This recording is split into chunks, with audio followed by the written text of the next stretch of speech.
Bon réveil, bonne journée et bienvenue dans cette édition. Nous commençons ce journal au palais présidentiel où s'est tenue hier la 5e session du Conseil national de lutte contre le sida. Ce conseil, présidé par le président, le chef de l'État, donc Alassane Ouattara, avait à l'ordre du jour le point des résultats obtenus dans le cadre de la lutte contre le sida en Côte d'Ivoire, les perspectives et défis du Conseil national. Toujours dans le domaine de la santé et de la lutte donc contre le sida, les efforts de la première dame de Côte d'Ivoire ont été officiellement reconnus. Dominique Ouattara a été distinguée et félicitée par ONU-SIDA. Elle vient de recevoir le prix ONU-SIDA pour toutes ses actions humanitaires en faveur des victimes du sida. Dominique Ouattara a été également faite ambassadrice spéciale de l'ONU-SIDA pour l'élimination de la transmission du VIH de la mère à l'enfant. Aujourd'hui, vendredi, c'est la journée nationale de lutte contre les feux de brousse. Le gouvernement s'engage à protéger la forêt sur toute l'étendue du territoire national.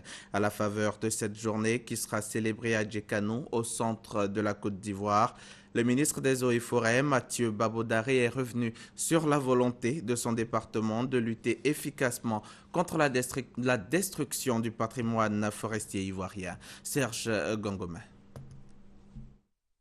L'État de Côte d'Ivoire célèbre ce vendredi 19 décembre la 19e édition de la Journée nationale de lutte contre les feux de brousse. Et c'est la ville de Djekanou qui a été choisie cette année pour cette célébration.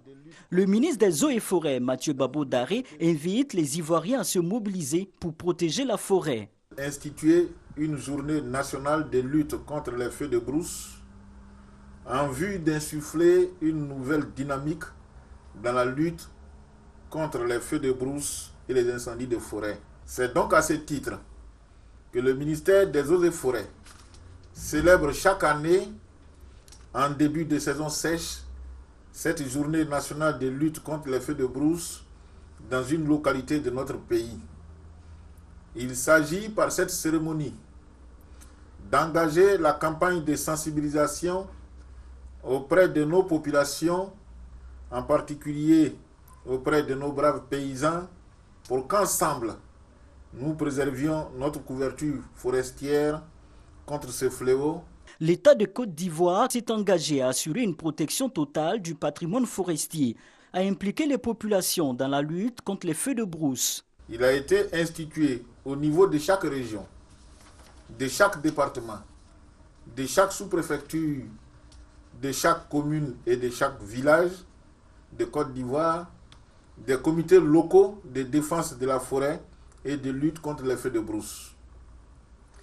Une fois mises en place, ces structures locales, présidées par le corps préfectoral, par les maires ou par les chefs traditionnels, bénéficieront de l'encadrement des services techniques du ministère des Eaux et Forêts pour les actions de formation, de sensibilisation, de communication et de lutte contre les feux de brousse. Le gouvernement exhorte donc l'ensemble des responsables impliqués à constituer leurs comités locaux afin que le ministère des Eaux et Forêts puisse déployer sa stratégie globale de lutte contre les feux de brousse. Rappelons que la déforestation participe à 17% au changement climatique. En Côte d'Ivoire, ce sont plus de 200 000 hectares de forêt qui disparaissent chaque année.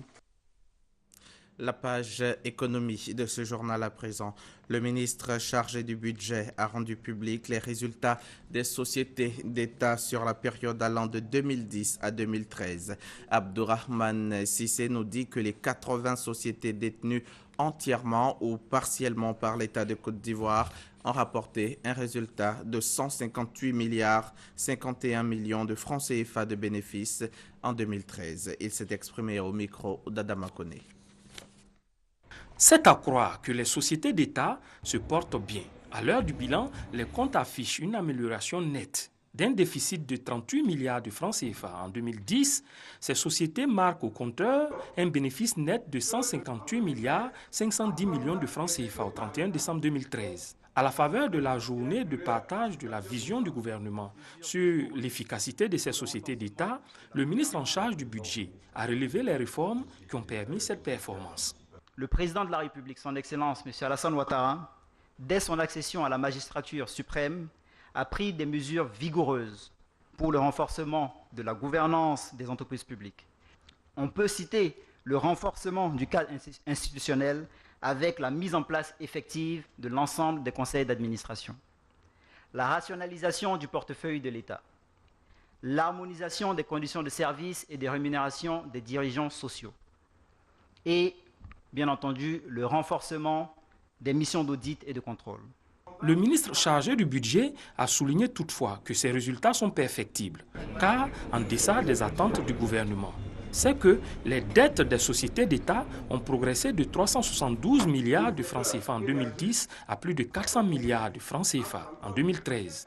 Quant aux subventions accordées, elles ont évolué de 122 milliards 190 millions de francs CFA en 2010 à 132 milliards 800 millions de francs CFA en 2013. Justement, à ce sujet, des DG ont souhaité lors des échanges un arbitrage afin de trouver un compromis entre la subvention et la réduction de la fiscalité. Et ces résultats obtenus par les sociétés d'État, même s'ils peuvent être améliorés, sont bons. Le ministre Abdourahmane Cissé tient à encourager les entreprises publiques sous sa tutelle. Il a consigné des recommandations de gestion pour l'année 2015 dans une feuille de route remise au président des conseils d'administration et aux directeurs généraux. On reste avec Adama Koné. Remise de documents du ministre chargé du budget à des dirigeants de sociétés d'État.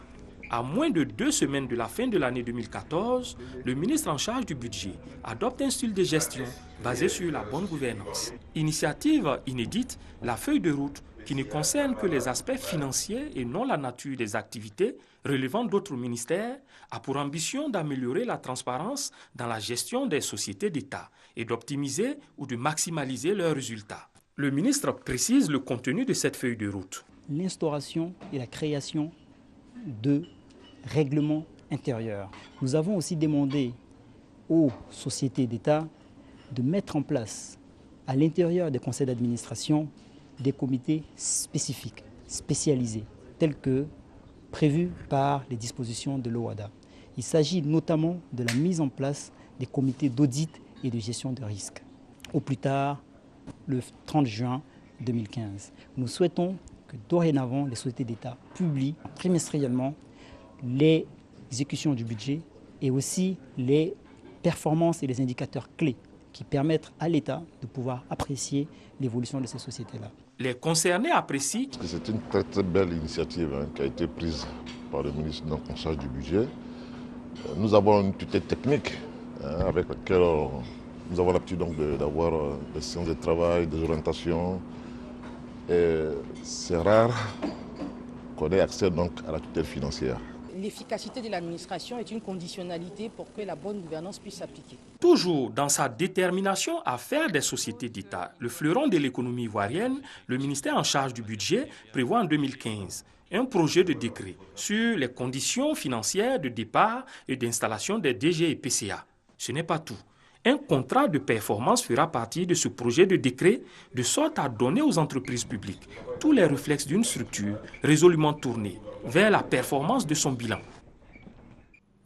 Africa Telecom People, la 10e édition de ce rendez-vous a ouvert ses portes hier matin à Abidjan, définitivement implanté en Côte d'Ivoire. L'événement panafricain des télécommunications réunit cette année encore des professionnels et personnalités venus de plusieurs pays d'Afrique. Les réseaux fixes, le haut débit seront au menu des ateliers et conférences au programme ces 2 jours. C'est ce que nous dit Christelle Menant. Africa Telecom People, c'est reparti. Les 18 et 19 décembre, Abidjan accueille pour la 4e année consécutive le rendez-vous panafricain des professionnels des télécommunications.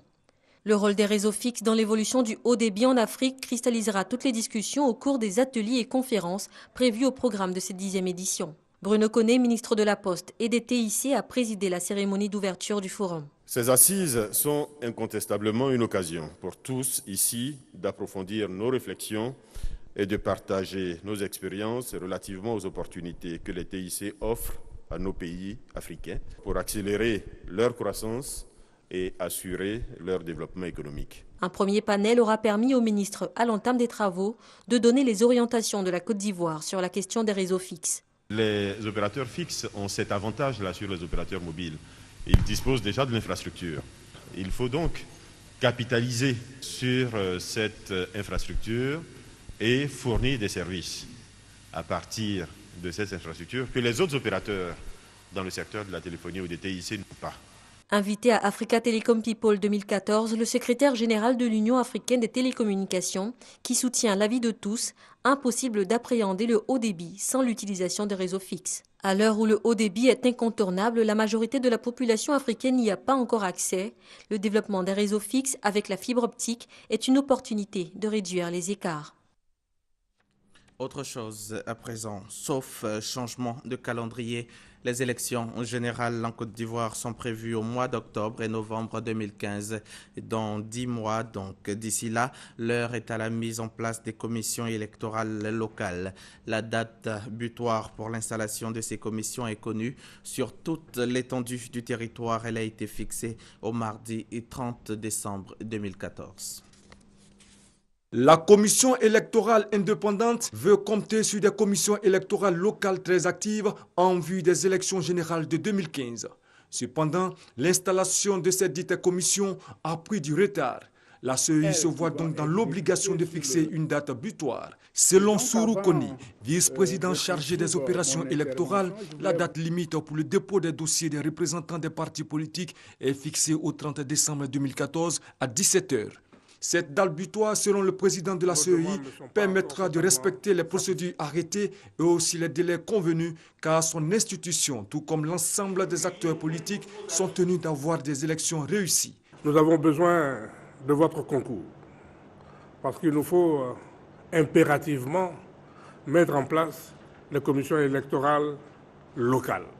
La première de ces obligations, ce qui nous concerne tous, c'est faire en sorte que ces élections soient apaisée, qu'elle se déroule calmement et qu'il n'y ait pas, à la fin du processus, de contestation qui proviendrait de telle ou telle procédure. Incontestable, oui, mais pour les principaux concernés, les partis politiques, ce retard est dû à la lenteur accusée dans l'établissement des documents administratifs requis. C'est pourquoi ils demandent à la CEI d'être flexible quant à l'obtention des documents administratifs. L'installation de commissions électorales locales sur l'ensemble du territoire national et à l'extérieur du pays doit se faire au plus tard en janvier 2015. Reportage signé Abou Sanogo. Et puis, pour terminer, parlons paix, réconciliation et cohésion sociale. 23 personnalités ivoiriennes ont été primées pour leurs actions en faveur de la réconciliation en Côte d'Ivoire. Ces lauréats ont été félicités par la Fondation Atout pour la réconciliation et la paix. Compte rendu, Léon Bro. La première dame Dominique Ouattara et madame Henriette Konan-Bédié, lauréates des Super Prix Atout 2014. Leurs distinctions, signe de leur engagement aux côtés des personnes vulnérables, sont réceptionnées par madame Tano Marthe. Comme ces deux personnalités, 21 autres, soit au total 23, ont été faites artisans de paix et de réconciliation. Du milieu rural ou urbain, ces lauréats sont des travailleurs sociaux, administratifs, financiers, humanitaires ou politiques, dont les œuvres au cours de cette année 2014 ont contribué à consolider la paix en Côte d'Ivoire. Leur exemple, selon l'ONG Atout, doit faire tâche d'huile pour des élections apaisées en 2015. Une année électorale s'annonce, il nous faut d'abord l'aborder avec l'acceptation de l'autre. Ensuite, il nous faut l'aborder avec un comportement d'humilité. Il nous faut l'aborder avec un comportement de sagesse. Il nous faut l'aborder avec un comportement de pluralité. Il nous faut l'aborder avec un comportement d'accepter la contradiction, d'accepter la différence, d'accepter l'autre. Mais en même temps, il nous faut l'aborder en permettant l'ouverture des médias à l'ensemble des populations, mais de permettre à toutes les populations d'avoir accès aux messages et aux discours de tous les leaders politiques.